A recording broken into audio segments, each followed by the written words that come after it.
Mukabat sa 16 ka masakyanan ang natuwing sa City Transport and Traffic Management Office ato sa gilunsad nga National Rally for Peace sa Dakbayan sa Davao. Kini ang gibutyag ni City TMO Head, retired Police Colonel Dionisio Abude, nga nunot kini sa gihimong clearing operations. At exactly, I think 11 o'clock na human gyud ang kuan, na clear gyud nato tanan ang area.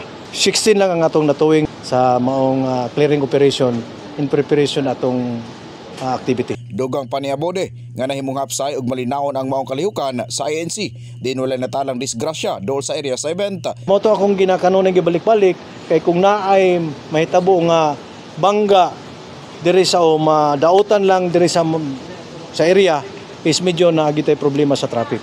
Kay oras ang abuton nato no sa kung magkandak patag investigation.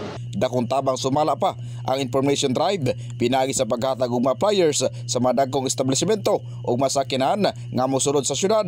Hinungdan nga nahimong hapsay ang dagan sa aktibidad ug kadalanan. In the heart of changing lives, kini si Brigada Gibaing sa 93.1 Brigada News of Davao, The Music News Authority.